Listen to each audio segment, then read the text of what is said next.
ঐকমত্য কমিশনের সাথে সংলাপ আজ। সংখ্যানুপাতিক নির্বাচন ও দ্বিকক্ষ বিশিষ্ট সংসদে গুরুত্ব দেবে জামাত। নিয়ম নীতির তোয়াক্কা না করেই রাজধানীতে চলছে হাসপাতালের কার্যক্রম। সেবার নামে ব্যবসায় নামলেও নেই মানুষের সাড়া। পাকিস্তান ভারত উত্তেজনা নিরসনে মধ্যস্থতার প্রস্তাব দিয়েছে ইরান। নিজেদের মধ্যে সমাধানে জোর দিলেন প্রেসিডেন্ট ট্রাম্প।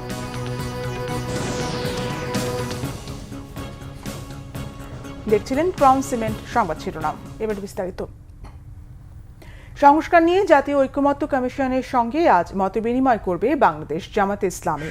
জাতীয় সংসদ ভবনের এলডি হলে ঐকমত্য কমিশনের সঙ্গে এই মতবিনিময় অল্প কিছুক্ষণের মধ্যে শুরু হওয়ার কথা রয়েছে। জামাতের পক্ষে দলটির নায়েবে আমির ও সাবেক সংসদ সদস্য ডাক্তার সৈয়দ আবদুল্লাহ মোহাম্মদ তাহের নেতৃত্ব দেবেন। এর আগে গত 20 মার্চ সংখ্যানুপাতিক হারে নির্বাচন ও 2 কক্ষ বিশিষ্ট সংসদের দাবি জানিয়ে জাতীয় ঐকমত্য কমিশনের কাছে লিখিত প্রস্তাব দেয় দলটি। এছাড়া সংবিধান, জনপ্রশাসন, বিচার বিভাগ ও নির্বাচন কমিশন সহ বেশ কিছু বিষয়েও মতামত দেয় জামাতে ইসলামী। দেশের রাজনীতি, অর্থনীতি সহ বিভিন্ন বিষয়ে ঐকমত্য তৈরিতে কাজ করছে জাতীয় ঐকমত্য কমিশন। প্রধান উপদেষ্টা ডক্টর মোহাম্মদ ইউনূসের নেতৃত্বাধীন এই কমিটির সহ সভাপতি হিসেবে দায়িত্ব পালন করছেন সংবিধান সংস্কার বিষয়ক জাতীয় কমিটির আহ্বায়ক ডক্টর আলী রিয়াজ।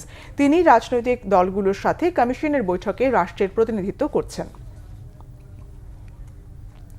সরকারি নিয়মনীতির তোয়াক্কা না করেই চলছে বেশ কিছু হাসপাতালের কার্যক্রম। পরিবেশের ছাড়পত্র ছাড়া যেখানে হাসপাতাল নির্মাণে প্রশ্ন ওঠে না, সেখানে বছরের পর বছর খোদ রাজধানীতে চলছে হাসপাতালগুলো। স্বাস্থ্য অধিদপ্তরের নাকের ডগায় নিয়মের তোয়াক্কা না করে হাসপাতাল পরিচালনা হলেও নেই কার্যকর ব্যবস্থা। বিস্তারিত ফজলে রাব্বির প্রতিবেদনে। মানুষের মৌলিক অধিকার চিকিৎসা সেবা নিয়ে রাজধানীতেই চলছে অনিয়মের প্রতিযোগিতা। অভিজাত এলাকায় স্বাস্থ্যসেবার পসরা বসালেও নেই চিকিৎসার ন্যূনতম ব্যবস্থা। যতটুকু আছে তা অন্যের স্বাস্থ্যের ক্ষতির কারণ হয়ে দাঁড়িয়েছে। রাজধানীর ধানমন্ডিতে 2005 সালে গড়ে ওঠে নর্দার্ন ইন্টারন্যাশনাল মেডিকেল কলেজ হাসপাতাল। প্রতিষ্ঠার পর থেকে কিছুদিন স্বাভাবিক গতিতে চললেও এখন তা বিলুপ্তির পথে। চরম অব্যবস্থাপনা আর পর্যাপ্ত চিকিৎসা সেবা দিতে ব্যর্থ হওয়ায় ধুঁকছে হাসপাতালটি। 375 সিট বিশিষ্ট হাসপাতালটি ঘুরে দেখা যায় অধিকাংশ বেড ফাঁকা। ম্যাক্সিমাম সময় 2-3টা পেশেন্ট বা মেডিসিনে 5-6টা এরকম। এখন বর্তমানে আছে গাইনিতে আছে 1টা, মেডিসিনে আছে 2টা, আর আমাদের এখানে 6টা। ফেব্রুয়ারি মাসে কোনো শেষ হলে মার্চে আপনার জানুয়ারির বেতন দিয়ে দেয়।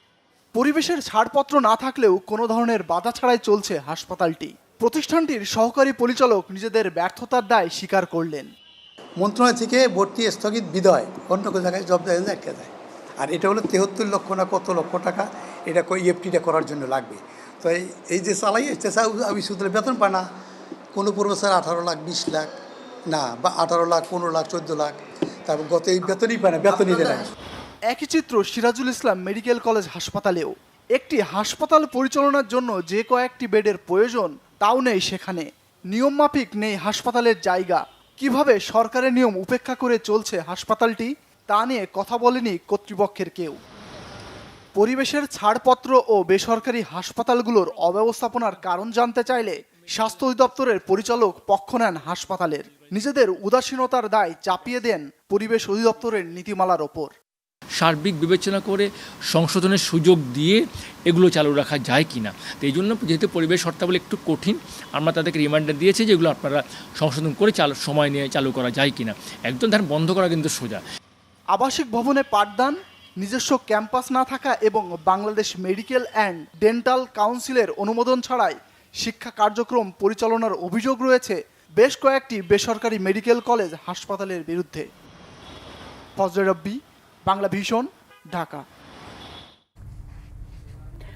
পাকিস্তান ভারত উত্তেজনা নিরসনে মধ্যস্থতার প্রস্তাব দিয়েছে ইরান। শুক্রবার ইরানের পররাষ্ট্রমন্ত্রী সৈয়দ আব্বাস আরাকচি বলেন, ভারত ও পাকিস্তান ইরানের ভ্রাতৃপ্রতিম প্রতিবেশী, তাই তাদের গুরুত্ব সহকারে বিবেচনা করে তেহরান।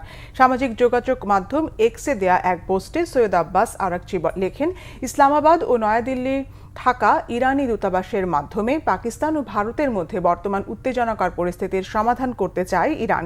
এদিকে মার্কিন প্রেসিডেন্ট ডোনাল্ড ট্রাম্পও ভারত পাকিস্তান ইস্যুতে কথা বলেছেন। পোপ ফ্রান্সিসের অন্ত্যেষ্টিক্রিয়ার অনুষ্ঠানে যোগ দিতে ভ্যাটিকানে যাওয়ার আগে এক সাক্ষাৎকারে ট্রাম্প বলেন, কাশ্মীরে ভারত পাকিস্তানের মধ্যে লড়াই বহু বছর ধরে চলছে। তারা কোনো না কোনোভাবে এই সমস্যার সমাধান করবে বলে আশা তার। এর আগে পেহেলগামে হত্যাকাণ্ড ইস্যুতে ভারতের জলশক্তি মন্ত্রণালয় জানায়, সিন্ধু নদের এক ফোঁটা পানিও পাকিস্তানে যাবে না। অপরদিকে ভারত পানি প্রবাহ আটকানোর চেষ্টা করলে এটি যুদ্ধের কর্মকাণ্ড হিসেবে বিবেচনা করে পদক্ষেপ নেওয়ার হুঁশিয়ারি দিয়েছে পাকিস্তান। এই ছিল এখনকার মতো। পরের সংবাদ সকাল 11টায়। এছাড়া বাংলাভিশন সংবাদ ও সংবাদ সংশ্লিষ্ট অনুষ্ঠান দেখতে ভিজিট করুন www.bvnews24.com ও facebook.com/banglavision news এবং সাবস্ক্রাইব করুন youtube.com/banglavision news। ধন্যবাদ।